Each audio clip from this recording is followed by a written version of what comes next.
ada kelompok tambak juga di sini dengan nama kelompok tambaknya Jaunehun gitu.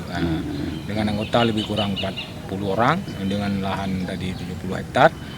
Petani rata-rata budidayanya udang faname berbarengan dengan bandeng sama ikan nila.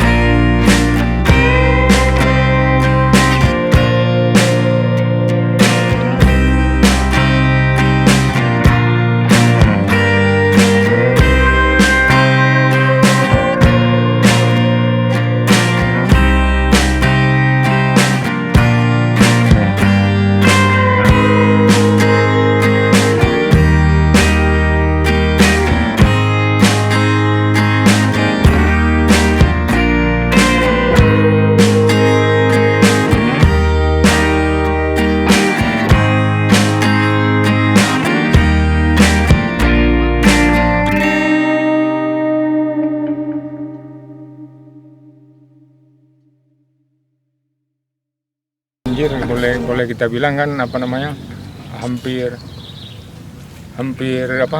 tiap tahun itu akhir tahun tuh udah rutinitas untuk di Blambangan ini boleh kita bilang kena banjir terus gitu kan.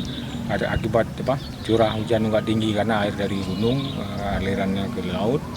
Cuma ya itu petani kita rata-rata yaitu tadi udang yang tinggal dari produksi yang per siklus itu tadi sekitar 5-10 ton itu per siklus dengan umur 2 bulan itu. Jadi sekarang akibat banjir kayak gini paling tinggal 3 ton itu ketika pun air udah surut kita bersihkan tambak semua itu. Mungkin perkiraan lebih kurang dengan luas lahan 70 hektar tadi itu sekitar 3 ton. Itu pun paling tinggi itu. Pokoknya dengan musibah banjir ini hampir setiap tahun 8 tahun itu petani banyak mengalami kerugian gitu kan. Petani tambak budidaya di Kecamatan Blambangan merupakan kawasan sentra utama penghasil perikanan di wilayah Losmawe. Setiap kali panen, jika cuaca normal mampu menghasilkan 5 hingga 10 ton udang faname. Sentra produksi kloster Blambangan dikelola secara tradisional dan intensif.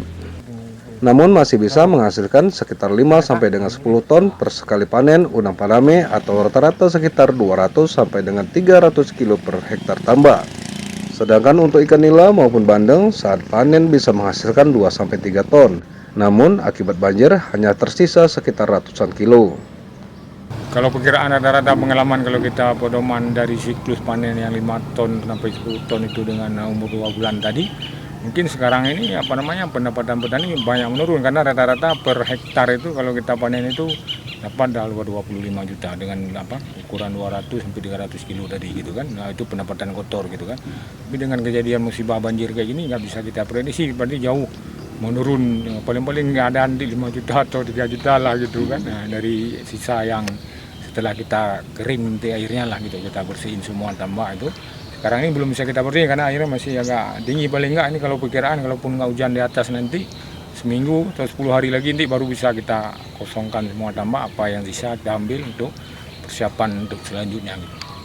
Akibat banjir, budidaya tinggal panen habis. Padahal modal petani juga sebagian utang dengan pihak ketiga. Begitupun kendala yang mereka alami saat ini untuk mengembalikan pinjaman modal kepada pihak ketiga. Azhar berharap adanya bantuan pinjaman untuk modal membeli bibit, obat-obatan, dan perbaikan tambak bisa terbantu dari asuransi. Melihat kondisi tambak yang berimbas dari banjir, mereka hanya bisa pasrah. Sebagian dari mereka sudah mulai memperbaiki tanggul tambak yang jebol dihantam air banjir tahunan.